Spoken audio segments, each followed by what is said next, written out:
For the past few weeks here together on Sunday mornings, we've been starting a new series. We've been going through a series called Summer Playlist. In a very similar fashion as you would gather together songs on a Spotify playlist to have a workout or a road trip or a birthday party, you get these songs together for a specific reason. We're doing that in a similar way and looking at some important topics that we can discuss to make sure that we're headed in the right direction in our lives. So today we're going to continue on, and there's a title of a song that I'm going to add to our summer playlist of our lives, and here is the title. It's Trusting God's Wisdom. This is an important topic for us to talk about for a lot of reasons, but because the reason it's so important is our view of God really has more weight in our lives than we probably even realize. I think it's so valuable that I'm not even going to get warmed up here. I didn't stretch. I'm just going to jump right into a little bit heavier topic for us and give you some insight into my life, a personal example of a time that really rocked my faith. It was at the end of 2018, and my one brother who's older than me, Jordan, started having a series of seizures. And this series of seizures led to bleeding in his brain. And pretty quickly after that, we received the news that Jordan was going to require brain surgery.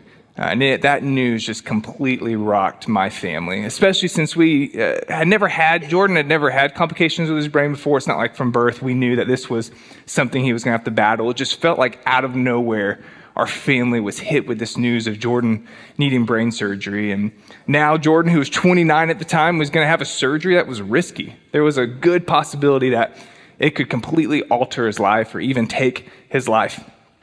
I was a pastor at the time, and so almost on a weekly basis, I was telling my church that God is good, that God is in control, that God is bigger than anything that we go through. And deep down, I truly believe that. And I try to remind myself of those truths during that time. But when push came to shove, it was hard to fully grasp that and to believe it deep down in my core during that period leading up to Jordan's surgery. I really found myself wrestling with my faith. And in times like that, your mind wanders off and you start thinking the worst case scenario. What if things do go wrong and Jordan's left paralyzed at the end of this surgery? What if things go wrong and Jordan loses his life? Why would God allow this to happen?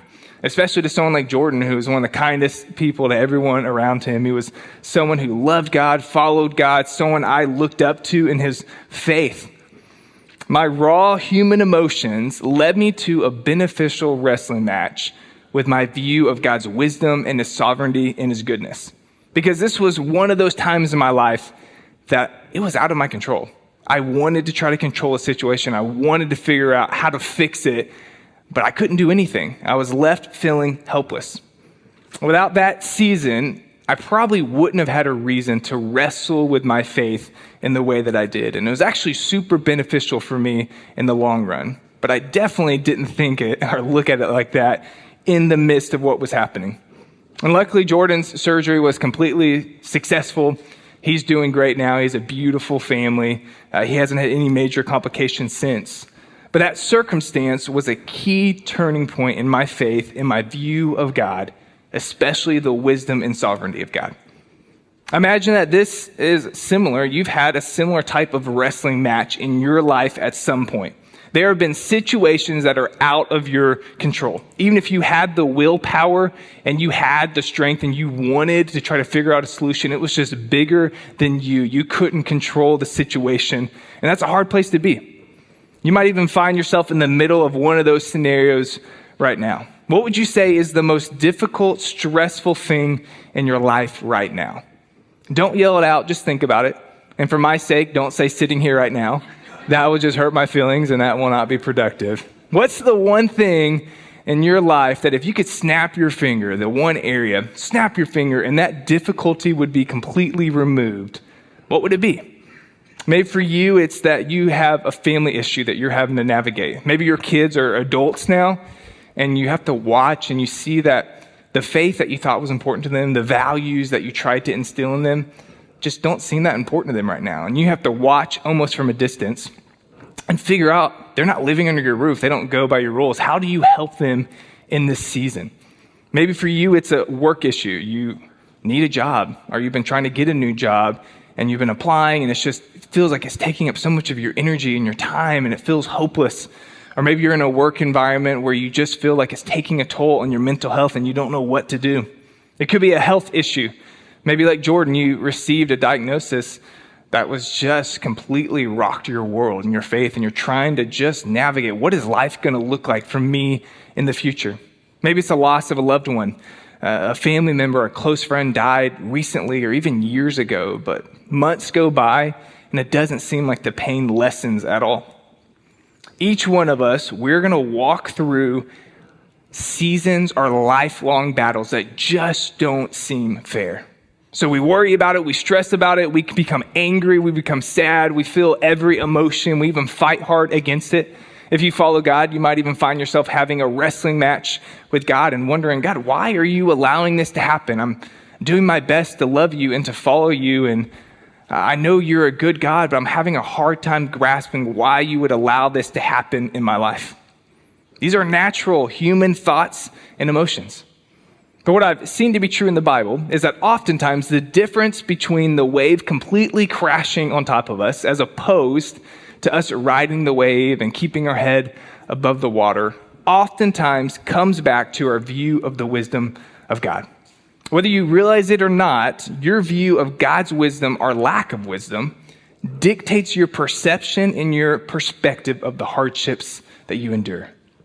We're going to see today that until you can begin to move in the direction of truly believing that God is wise and all wise, you'll never be able to trust in God's plan for your life. And as a result, you will feel the need to try to control every aspect of your life.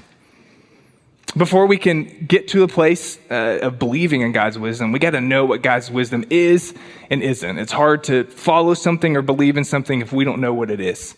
So let's put a definition to paper of what God's wisdom is and see how God even reveals his wisdom to us and how we're called to respond to it. My hope is that after all of that, by the end of our time here today, that you'll be able to feel like you can take one step closer to trusting God's wisdom in the area of your life that you would say is the most difficult area right now. And as we do that, we'll also see that there's a blueprint on how we can begin to live wisely ourselves. So what exactly is wisdom? Wisdom isn't just being intelligent or having a high IQ, as we know. Webster Dictionary defines it like this: wisdom is the quality of being wise. It's the power of judging rightly. It's following the soundest course of action based on knowledge, experience, and understanding. A German theologian, Louis Berkhoff, said it like this: it's an attribute of God whereby he produces the best results by the best possible means. The root words to wisdom are the idea of having the ability to see and to know. Wisdom is understanding how life works and how God designed you to live your life, and you making the choice to live in the way that God designed you to live. And by doing so, you receive the best possible results for your life, your marriage, your parenting, your relationships, your view and decisions on career and school. When you go to a wise person for advice on something in your life that you're trying to figure out, and they provide you sound counsel, it's not just because they have a high IQ. It's because they can see, whether through personal experience or observing others or from what they've read in the Bible, things that you haven't seen or can't clearly see in the moment. They combine what they can see with their knowledge, and that's how they're able to provide good counsel for a wise decision. It's seeing and knowing. Someone who's all wise needs to be able to see everything and to know everything. Dr. Charles Ryrie, who taught at Duvall Seminary, described the wisdom and knowledge of God in a short but profound way. He said this: God knows all things actual and possible. God can see all things. He can know all things. He's outside of our realm of time and space. He was there before time began. He'll be there afterwards. So here's our bottom line for today. It's a long sentence, so just stick with me. We're going to break it down as we go, but this is our bottom line. God, in his wisdom, God will always bring the best results by the best means for the most people for the longest time. God will always bring the best results. It may not feel like the best results to you, but it's the best results. And it may not be by the means that you would have chosen or would have liked for God to do it, but it's by the best means. And it's for the most people. We tend to think that God's doing his best work when things are going the best for us individually. But we see here that God's doing it for all people, the most amount of people, for the longest time. It's not just in 2024. God's been doing it for all time, and he will continue to do it for all time. If that is true, then any difficult battle or painful season of my life may actually be what I needed for that period of time. God's always going to bring the best results by the best possible means for your life and for my life. But he's also doing that for all people. And that's where it gets a little bit more complicated. Let's look at some of the ways that God displays and reveals his wisdom. There's many ways that he does that, but I want to point out just a couple. The first way is that God reveals his wisdom is through creation. David explains this in Psalms 19. This is King David in the book of Psalms in the Bible. It starts with this: the heavens declare the glory of God. The skies proclaim the work of his hands. Day after day, they use no words. Or day after day, they pour forth speech. Night after night, they reveal knowledge. They have no speech. They use no words. No sound is heard from them. Yet their voice goes out into all the earth. Their words to the end of the world. In the heavens, God has pitched a tent for the sun. It's like the bridegroom coming out of his chamber, like a champion rejoicing to run his course. It rises at one end of the heavens and makes its circuits to the other. Nothing is deprived of its warmth. That's beautifully put. I wish I could say that I wrote that. That's so beautifully put. And there's so many things about creation that point to God's wisdom and his order. If you were to tilt the earth just 1 degree, some parts of the world would burn to death and some parts of the world would freeze to death. You take the oxygen the plants need and the carbon dioxide of people. The more you learn about the complexity of the human body and all of its organs, the more you see the wisdom and the knowledge of God. You don't have to give direction and instructions to each part of your body to stay alive. God designed your body to where it communicates with the other parts of the body to be able to sustain itself. Plants, animals, stars, planets, the sun, humans, they all point to the profound wisdom and knowledge of God. If God gives energy and direction to keep the balance of the ecosystem, don't we think that he'll give us even more direction and energy to designing and sustaining our lives? God reveals his wisdom through creation. Another way that he reveals his wisdom is through Jesus. The greatest display of God's wisdom can be seen through Jesus and the plan of redemption, which is the deliverance of sin. Paul in the Bible, he explains this message of wisdom through redemption in 1 Corinthians 2, starting in verse 6. We do, however, speak a message of wisdom among the mature, but not the wisdom of this age or of the rulers of this age who are coming to nothing. No, we declare God's wisdom, a mystery that has been hidden and that God destined for our glory before time began. Let's pause there for just a minute. God destined for our glory before time began. Through his wisdom, God had a plan that he's been orchestrating, a perfect end by perfect means since the beginning to fulfill the purposes of all people. Continue on in verse 8. None of the rulers of this age understood it, for if they had, they would have not crucified the Lord of glory. However, as it is written, what no eye has seen, what no ear has heard, what no human mind has conceived, the things God has prepared for those who love him. Paul is referring to this plan of redemption. God, in his wisdom, knew that there would need to be a plan of redemption, which would be the cost of his son, Jesus' life. Jesus would come to earth, take on the weight of our sin, go die for our sins, and then be raised from the dead, allowing us to have the ability to have a relationship restored with him. He did this for you. He did this for me, but he also did this for all of mankind. There's a bigger story happening around us that you and I aren't able to see in our human minds and knowledge. Since I talked about a really heavy topic with my brother Jordan to begin with, I'll balance it out with a little bit more light-hearted story with Jordan. When Jordan was in college, him and some friends were able to be extras in a movie called Temple Grandin. I've got the movie poster up here for you. Temple Grandin was released in 2010. It's a movie of a true story of an autistic woman who becomes a scientist in the humane livestock handling business. So Jordan and his friends were able to be extras in this movie for about a week, be a part of the filming process in Austin, Texas.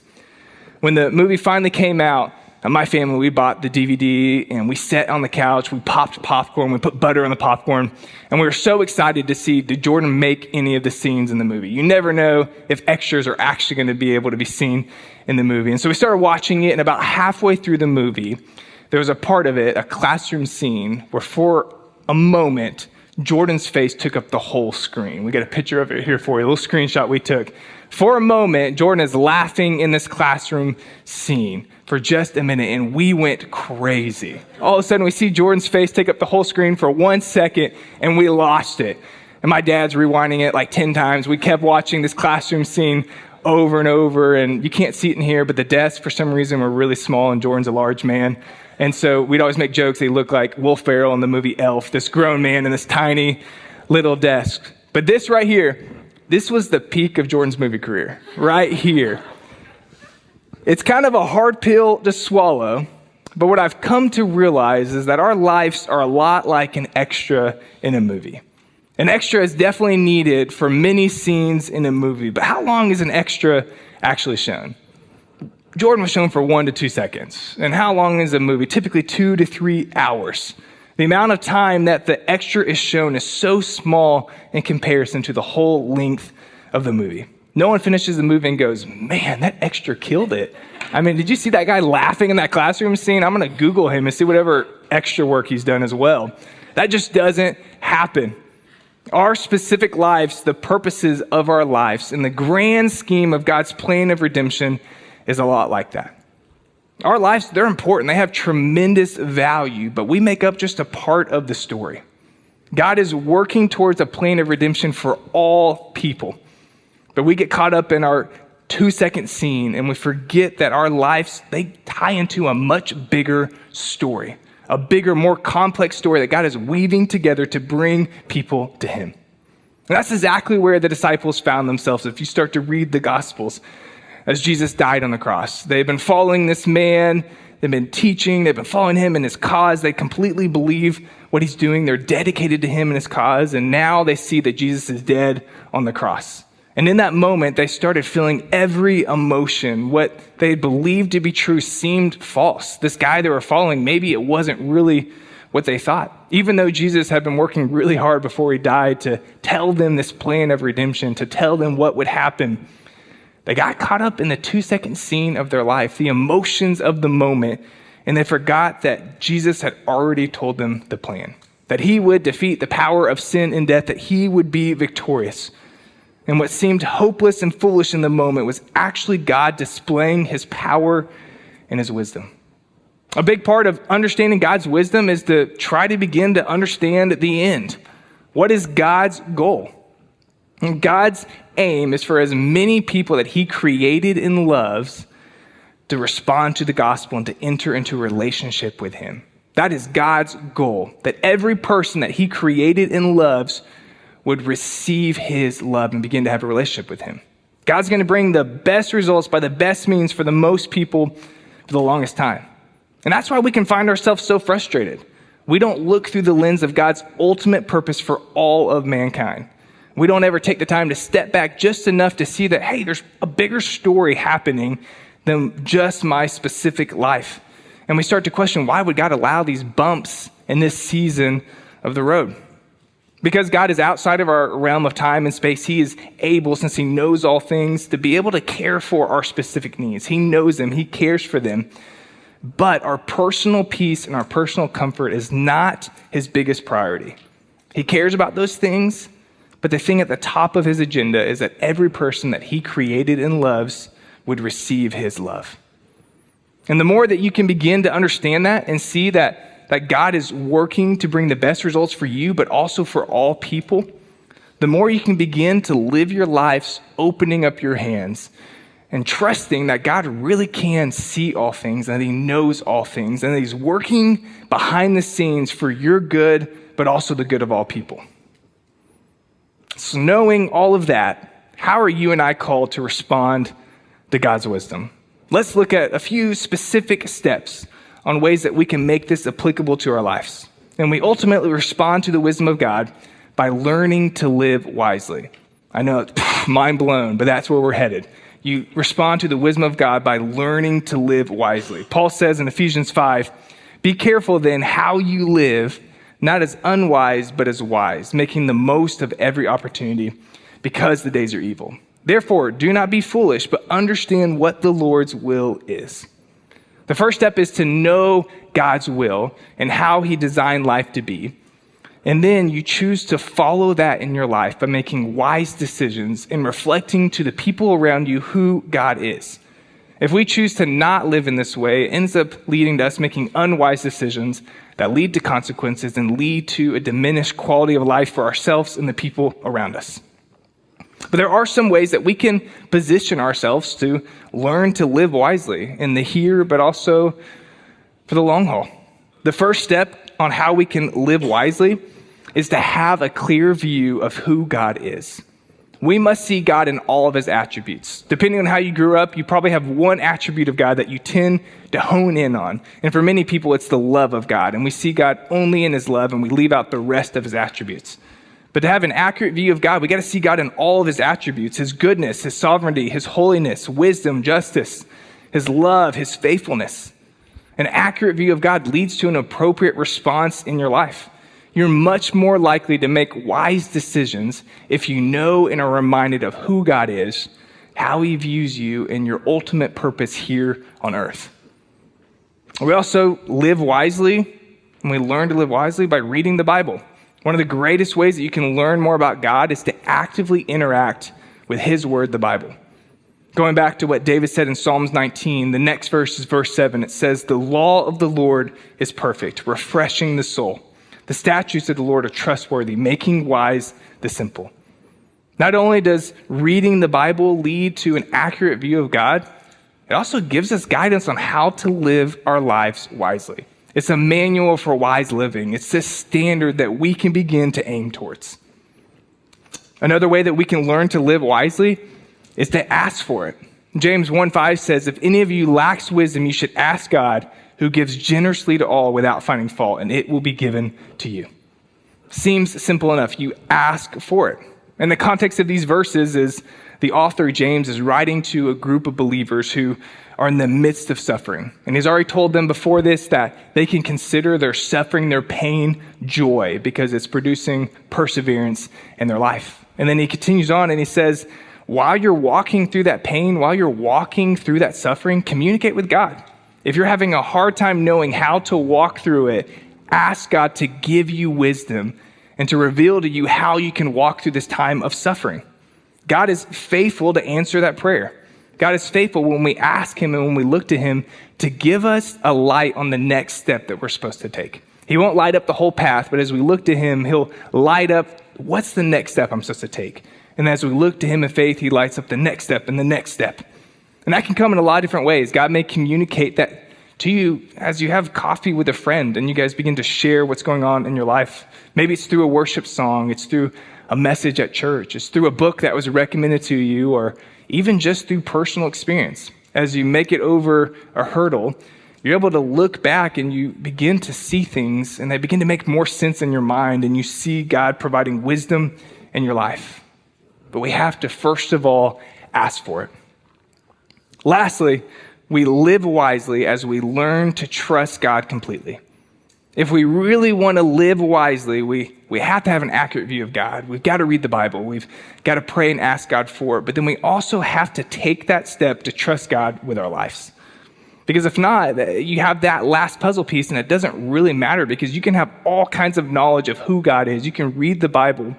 But if you still are holding tightly what you think the outcome of your life should be, it doesn't really matter. You'll always be limited. It's only when we believe that God is a good God who will take care of our needs, who will provide the strength that we need every day to continue on, that he won't withhold anything good from us, and that he's ultimately using our life to fulfill the greater purpose that he has.